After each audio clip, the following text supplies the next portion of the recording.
Genesis chapter 12, verse number 1 through 3, the Bible says, the Lord had said to Abram, catch this, leave your native country, your relatives, 2016, leave your kinfolk, and even leave your father's family. Y'all catch all that? Leave all the stuff you've been adjusted to or accustomed to. Go to the land that I will show you. I will make you into a great nation. I will bless you and make you famous. You will be a blessing to others. I will bless those who bless you, curse those who treat you with contempt. All the families on earth will be blessed through you. Look at Genesis chapter 15, verse number 6. And Abraham believed the Lord. The Lord counted to him as righteous because of his faith. Now I want y'all to catch this. In Genesis 12, he gave Abraham the promise. But nowhere in Genesis 12 did it say Abraham believed God. It took him Genesis 15 before he finally said, I get it. I trust you. This morning I want to speak on the subject, I got this. Help me with this by looking at your neighbor and say, neighbor, oh neighbor, the Lord has this. That neighbor is tripping. Try your other neighbor and say, neighbor, oh neighbor, I got this. Let's pray. Dear God, thank you for this opportunity to worship you today. Help us to look at ourselves and help us to learn how to trust and depend on you. Please forgive us of our sins. Help us to be better because we have simple faith in you. Please forgive us of our sins. In your son's name we do pray. Amen. Please sit with me. You know, it's interesting that at the core of any faith walk, it takes this one word. It takes trust. All through the Bible, God is trying to prove to his people, do you trust me? Your life is designed in such a way that God has given you inclusions in your life to force you and I to simply trust him. So what God does, sometimes he squeezes us in such a way that friends are few, family is tripping, money is gone, so that we can stop trusting in stuff and start trusting in him. Now that's very important. I was telling the staff not long ago that 3 years ago, my family and I were off the Gulf of Mexico. And we were on a catamaran boat. And my wife had scheduled this excursion. And I thought it was just a boat ride. But I knew something was wrong when they said on the paperwork to put on swim trunks, bathing suits. I said, why would I need that for a boat ride? I put on my swimming trunks. Blake put on his swimming trunks. Melanie put on her swimsuit. We went out in the middle of the Gulf of Mexico, and the boat stopped. No problem there. But then they started passing out these scuba gear. Everybody grabbed the scuba gear, and I started thinking about how much we had paid to go out there. And I wanted to experience everything they had to offer. I remember it like it was yesterday. Blake, who has no fear, who has not scared of anything, was the first to get off the boat. And I told Blake, stay close to the boat, and if something happened, you can just grab the boat. Well, he got off first, then I got off, and Melnice was behind me. When Melnice finally got off, the boat had to turn around.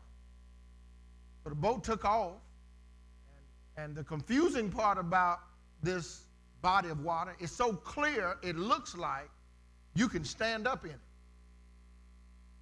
But every time I would reach my foot down, Bryce, there was nothing but purified water.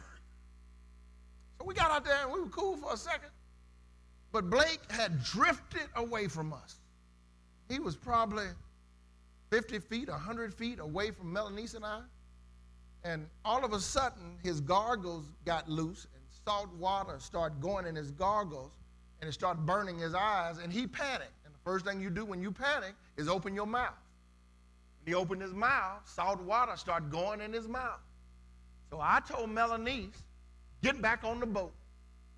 That was no problem for her because she never let the boat go. I said, I'm going to swim out here, get Blake. I swam out there. Now, I'm not Michael Phelps. I'm not gifted. I can get through the pool. I can get from one side to the next, but I'm not gifted in that. And I'm sure not gifted in I'm carrying somebody while swimming. I swam out there and got Blake, and I said, listen, man, listen. You got to grab a hold of my back, and I'm going to swim us back to the boat. Well, the whole time, he did grab my neck, but half of the trip back, he was fighting me. Y'all missed it. I went out there to help him, and the problem was he couldn't do it himself, but he didn't trust me to get him back to the boat. And eventually, halfway through, with many other words, I'm a little different on weekdays than I am on Sundays. I blessed him out real good in the middle of the water. I said, we will never make it back to our desired destination if you don't trust me. I said, you got to relax and let my scuba gear carry us back. And eventually, when he relaxed, I was able to swim us back to the boat. When I got back to the boat, there was an older sister sitting in the back of the boat. And she said, I knew that was going to be a problem when y'all jumped out there. I started thinking about that the other day. I said, that's our problem with God. That's my problem with God. How many times has he rescued me, but I fight him all the way back to safety? How many times has he shown up for you, but you trust you more than you trust him? How many times has he made a way out of no way, but he has to keep teaching you the same lesson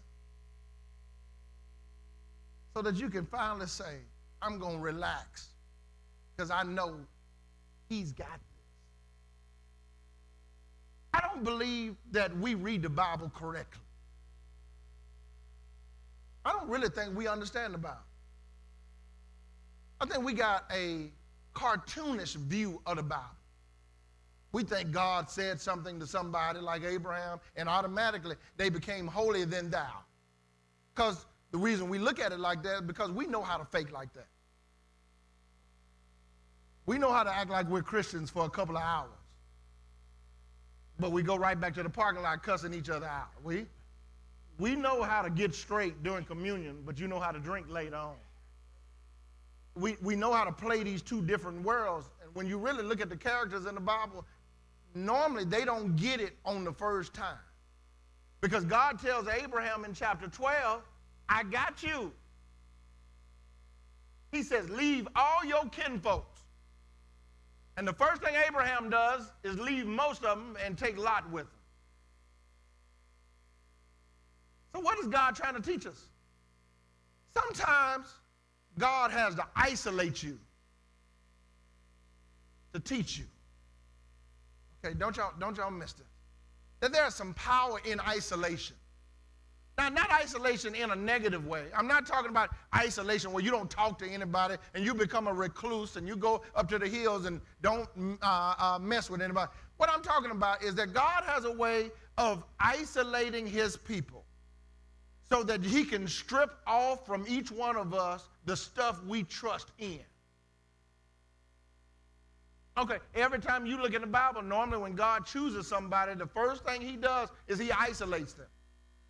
When he chose the children of God, he took them out into the wilderness. It wasn't meant for them to go 40 years, but they made it longer, the isolation longer than they needed to because they never learned how to trust. Moses, when God chose Moses to do something, the first thing he did was he killed somebody, and then he went and worked on the backside of Midian for 40 years, taking care of Jethro's sheep. God always, when he's about to do something special in your life, he pulls you from that stuff you become accustomed to so that you stop trusting on it and start trusting on him. Now, isolation hurts because isolation strips you of your ability to trust in your money. Okay. Isolation strips you from your ability to trust in your job. That's why God had to help you to be laid off from it. Isolation makes you go through treatment so you would talk to him more. Isolation will give you a child that you can't figure out, so every day you say, Lord, make this a good day. You know what isolation will do? Isolation will take you from people who you thought were religious, but they just knew the rules but didn't have a relationship. So now, just because you do it a little differently, they can't even have Cokes and Snickers with you because you worship a little different on Sunday. And you find out who is really with God. So what isolation does, isolation strips away waste from you. Okay, I don't roll with the same cats I used to roll with. I don't have all the same friends that I had when I was in college. Now, some have traveled with me. Some have gone the journey with me. But there's some that just don't have the same end goal. That's important in everything that you do, because when I got married, the first thing I had to do was I had to adjust my time of when I kicked it with my single friends. Okay, y'all not going to pray with me for a while? Because when I first got married, I was young. I still had, all my homeboys were still single. So a few times we would go out in the afternoon, late at night, and they still hollering. And I forgot, I can't holler. I had turned in my player's card. Y'all not going to help me here. So I had to adjust because I had to start isolation to detox myself from what I used to be. And here it is, that most of us will never actually get an authentic walk with God because the devil has convinced you that noise is better than silence. Oh, y'all not catching this. That if I can keep something going on in my life, that's why you keep going after a different degree. That's why you keep changing jobs. That's why you keep doing. I'm not saying it's bad, but a lot of times we do a lot of busy stuff because you can't stand being with you. So I got to keep creating distractions because the person I don't like to look at is me. So what I do is I stay busy because I really don't like me. So what God will do is God will pull you away from things, people, situations. And he always tries to get you away from the stuff you trust in. What do you mean by that, preacher? I revere and honor and respect my mother to the highest. And I respect her better now because I lost daddy. But I love her differently than I love daddy. I worship daddy. So what God did was God said, I'm going to take away your altar so that you can worship me and stop getting confirmation for him. Because it's sad that we spend more time worshiping the gift more than the giver. So my relationship with my mother is that everything I do, I check with her. But I don't just thank God that she's here. I thank God for giving her to me.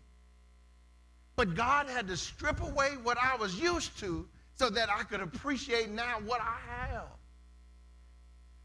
Y'all not catching this. And think about your life. Just look at your life and think about how God has taken stuff from you, how God has taken people from you, how God has taken money from you, how God has taken friends from you. You didn't think your cousin would ever stop talking to you, but when you stopped drinking, they kept drinking, and they now said you holier than thou, and you think you better than everybody else. You thought y'all were going to be kicking it forever, and God removed them from you because God has a way of isolating you so you can trust him. And guess what God would do after he isolates you so you can trust him? He'll give back everything that he previously gave to you, but now you look at it differently. Y'all catch that? So that isolation is important. Now, let me tell you what isolation does. True, good, healthy isolation does two things. First of all, good, healthy isolation creates evaluation. Okay, that's the first thing you got to learn how to do. Man, it's a waste of you coming to church. I'm going to say it. I'm going to be honest. This is going to be a rough year for all of us. It's a waste and time for you to hear any preacher if you never look at you. I wouldn't waste my time, man. Could you imagine the good sleep you could have this morning? If you stop coming to church to see who's wrong. If you stop coming to church to see who was coming to the 8 o'clock service. If you stop coming to church for everybody else and start looking at you. Now that's a hard truth. That's a hard truth because I'm scared of me. I don't trust me. I try not to put myself in situations where me would be tested beyond where I'm able to. Okay? Because I know me. You know why I know me? Because I have evaluated me. And this is what God was doing with Abraham. God removed Abraham, tried to, from his people to isolate him so Abraham could learn how to trust in him. But Abraham took some kinfolk with him by the name of Lot. You know why we have Sodom and Gomorrah? The story of Sodom and Gomorrah is because Abraham took some kinfolks that he didn't need. And you know what? Sometimes people can be so close to you, your greatness flows off into them. Lot got confused on who God had blessed. And he said, I got a lot of sheep, and y'all know that, brother. I got a lot of servants, and I got all this, and I want the best land because our sheep and our shepherds are fighting each other. And Abraham said, cool, you pick which side.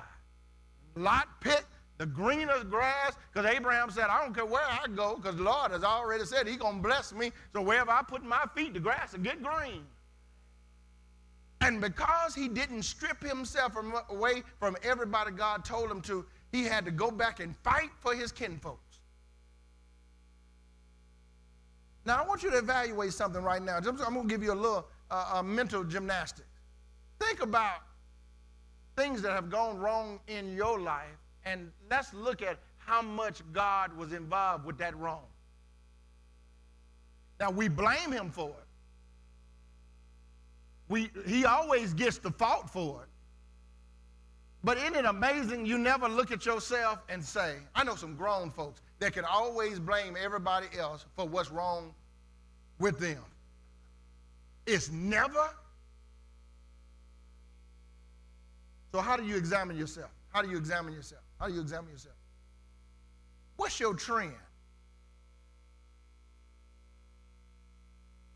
What's your norm? What consistently happens to you? Okay. Somebody told me last night, I'm going to get my money right. I said, good. You told me that 3 years ago. I said, is it better this year than it was 3 years ago? No, it's worse. I said, so what's your plan? Well, I'm going to work on it.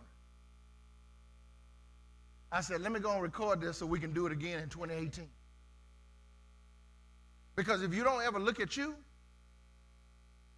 and you don't ever start getting a plan to fix you with God's direction, every year you will end up like you start. Because we're taught as people never to evaluate us. We're taught as a church, never look at me. The New Testament is about how you live your life. look at Jesus' first 3 chapters of look at Jesus' first sermon. It's all about if you're poor, God will help you. If you're humble, God will bless you. He said, be the salt of the world. Treat people right. Love people. It's not about them. It's about how you look at you. And this year, you ought to look at some stuff about you, because sometimes the reason we never change is because we are unwilling to study. We're unwilling to read the Bible. We're unwilling to listen to people who have been successful in different areas of their life. You are too proud to say, I like how you deal with your marriage. Let me learn from you. You're too proud to say, I see that you started a business. Can you teach me how to start a business? You got too much ego, and ego will inflate you, and ego will let the air out of you, because a lot of us got ego and have no witnesses to support our pride. You know what that means? You think you got it going on, but in the quiet of your life, you know that you are jacked up from the floor up. I know I am, maybe not y'all, but I'm talking about for those who still struggle with sin.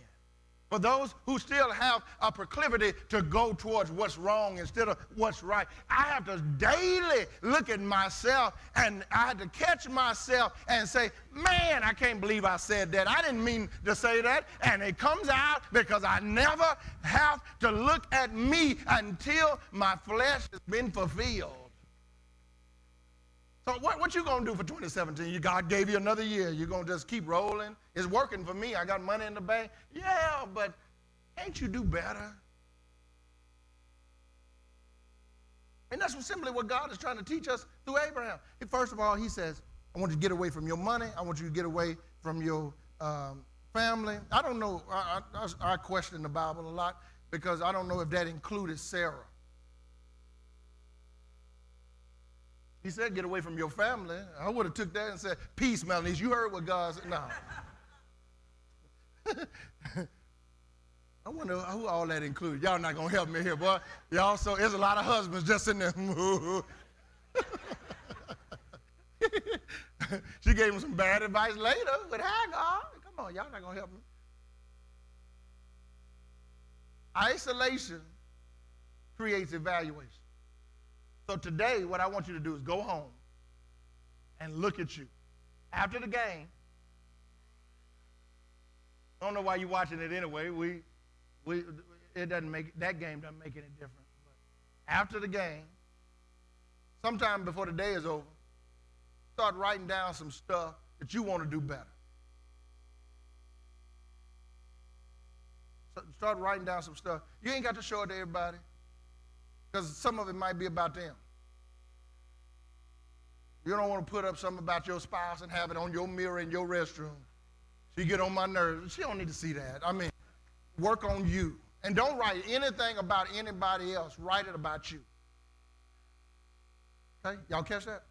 That's that evaluation. But let me also tell you what isolation does. Isolation also causes elimination. When you evaluate yourself, there's no need of you evaluating yourself without eliminating some stuff. Y'all catch that? A lot of us are very good at getting bad things out of our lives. The problem is we don't fill those voids with stuff. So you say, I'm going to stop doing this, but you don't start filling that empty space in with something. Y'all catch that?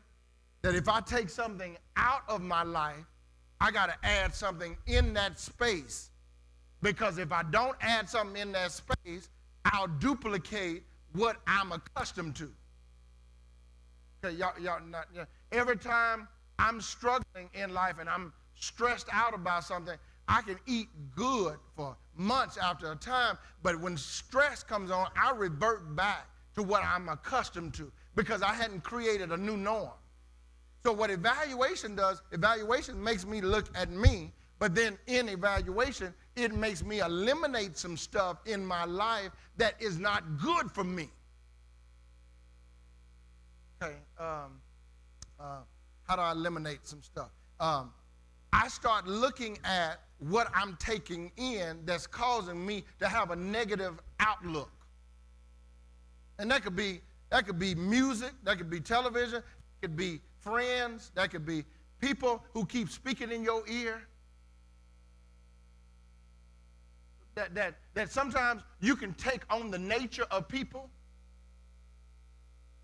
That grandmother who you love and revere, but she has a negative view of men. And girl, when you get somebody, you always hide you a little something. Y'all not going to help me here? Y'all know what I'm talking about. You keep you a little something because you can't trust that man. And it creates an environment in you because you keep listening to folks who have a negative view. Now, I'm not saying everybody has to agree with you. I don't want you to catch that. You don't want to be a person who try to create an environment of yes people around you. But you got to have some people, a circle, a team of people who support where God is trying to take you and will even challenge it. Will even question it to see is it from God or is it from you. But then you also know some people who are not going anywhere, have no desire to go anywhere, who have been talking about the same thing since college, and that was 30 years ago, have no direction, have no prayer life, have no covenant with God, and you can't keep letting negative people keep feeding you negative stuff.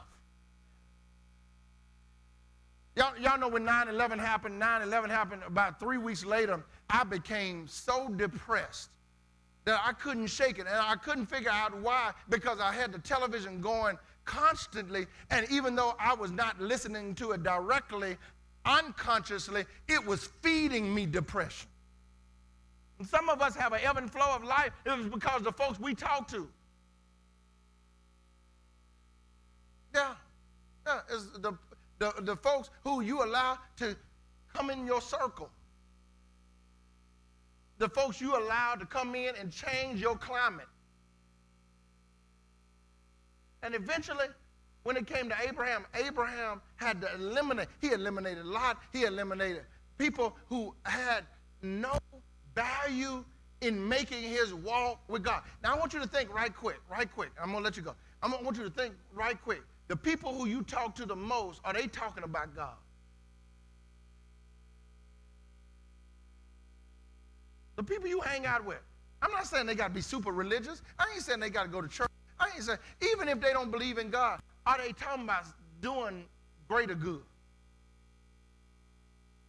I was rolling with a good friend of mine the other day, and he was talking about how he had gone out to give thermals to some homeless people. That's the type of people I want to hang out with, because I didn't think about that. He said, I saw that the weather was going to get cold, and we went early yesterday and gave homeless people who lived under a certain bridge off of 20 thermals, so at least I can't give them a house, but I can sure help them be warm at night. Are you just hanging around folks who will kill somebody for $1? They're stealing from folks. That go visit mama when her check comes in. I mean, who's breathing in you? And man, when I heard that from him, it motivated me and said, I got to do better. But you got to hang around people who are trying to do something. You'll be surprised. And I said I wasn't going to say this, but I'm going to give how many calls I've received this week or the last 2 weeks of encouragement from well-known so-called preachers who said, man, we are behind y'all. We're praying for you. I can't do it here, but I'm praying that the move of God will work at your place. And there was a few people I called to let them know what I was doing because I respect their views. Y'all catch that? And somebody could have said, no, I don't think you ought to do that. If you get in a place where you are fearful of what God is trying to do, and sometimes God will speak to you through other people. But imagine hanging out with somebody who keep telling you their wretched life. And normally, let me say this, I want to give you this. If we put people around us who are doing worse than us so we can feel good about us. So what you got to do, first of all, you got to do what God did for Abraham. We're going to walk this for the next 3 weeks. First of all, God isolated him and his family. Okay? It's him, Sister Sarah, for the purpose of them learning that every day, God had given me my daily bread. Every day, God would direct my steps. Every day, God will walk before me to lead me. But then he had to turn the script around on Abraham and say, now, Abraham, I told you to leave everybody. You brought some folks with you that I told you to leave. So now, Abraham, it's time for you to evaluate you. Because I've told you what I'm going to do for you. But now, I can only give you the promise. You still got to work on it to walk in it. And the way you work on it to walk in it is by evaluating yourself, Abraham. Now, I ain't talking about just Abraham. Put your name where I'm putting Abraham. Evaluate yourself. And then in the process of you evaluating yourself, number 3 is no need of you evaluating yourself without eliminating waste. Now, okay, so with me, I found out in 2016, I had gotten hooked on Facebook. I don't put nothing out there. I just like to read the craziness of other folks' lives. I like to see, boy, it's good to have peace. But then I started noticing that became my worship time. And it was unconscious. I would get up in the morning, and the phone was right there next to me, charging. I would take it off, and first thing I would click. And guess what? I would lay back in the bed, fall asleep, and then get up in the morning running. Guess who lost time? The Lord. Because see, before I used to spend time with him in prayer. So I replaced my prayer time with nonsense time. And it wasn't until I started kind of going through some depression last year and couldn't figure out my direction and going into one day happy, one day the chair would be moved over a little bit to the left and I would fall apart. And I couldn't figure out why I couldn't get my mojo back, why my swag was gone. And I found out something, that I had wasted time with nonsense. I'm not saying it's wrong to look at it, I'm not saying, but I had replaced that with my time with God. So God wasn't obligated to bless me because I didn't start the day off with God. So what are you going to eliminate? What are you going? I'm not saying if you're in a bad marriage, I don't want you to go home and say, Pastor said. Because our people, boy, I know us. Okay, he said I can cut you off because you ain't no good. No, that's not what I'm saying. It's some stuff in your life that you keep allowing to come in your life. Every time you get depressed, you start buying stuff you don't need. You start eating unconsciously. You start getting in bad relationships. You start having bad conversations. You start doing things that you know are not towards godliness. You have to go look at yourself and say, how do I put ways, systems in place where I can eliminate those things? Amen? Here's your takeaways. Pull out your phone this week. And let's look at this and let's discuss how we can be better. This week, and Bryce gave me this one. I had to congratulate him for this because he helped me with this week. He was talking about how there's a lot of value in writing down what you're doing instead of just thinking about it. Because when you write it down, it keeps reminding you of what you need to do. Look at number 1. This week, write down what God has done for you this year. The reason we put that on there as we were looking at it as a staff is because to start off trusting God, you got to be reminded what God has done. Y'all catch that? That you got to look at life through a God's type of eyes. That means you didn't wake up this morning because your alarm clock, God woke you up. Last night, you didn't have to sleep in the rain because you've been so good that you've been financially secure. No, God has been good to you. Y'all catch that? So you have to remind yourself of what God has done for you over these years so that you can say, I know you got this. I struggle with it. I have trouble with just totally trusting you. But in the process of me looking over my life, I see how God has worked. Number 2, write down what is taking up your time. What's your elimination? What do you need to eliminate? What are the things you need to void out of your life? Number 3, isolate yourself for the purpose of evaluating yourself. I suggest you start off with a fast this year. I told somebody they were struggling with something. They said, I said, you need to fast. Maybe that type of demon takes fasting and praying. And she said, no, I don't need to lose weight. I said, baby, that ain't what. I said, that's not what fasting is about. It's about every time you desire something, you replace what you normally desire with God. That's the time you go talk to God instead of doing what you normally do. So isolate yourself for the purpose of evaluating yourself. No, there's no need of isolating yourself if you're not trying to get a closer walk with God and trying to change you. Because there's nothing I can do to make Melanie better. But I can become better so we can become better. And if she's doing the same thing, guess what? We can come together and be better. There's nothing I can do to make this church better if I'm always looking at my neighbor and never look at myself. So with this, you got to isolate yourself for the purpose of evaluating yourself. Amen? All right, so this morning, this is your opportunity to start. Now, next week, we're going to look at part 2 of this, which is it's a process. Because between chapter 12 and chapter 15, Abraham went through it until he finally came to chapter 15 when God restated the same thing he said to him in chapter 12. And Abraham says, oh, I get it. That means you got this. Okay? God had to remind Abraham again of the promise he made to him because Abraham was trusting God, but he was also trying to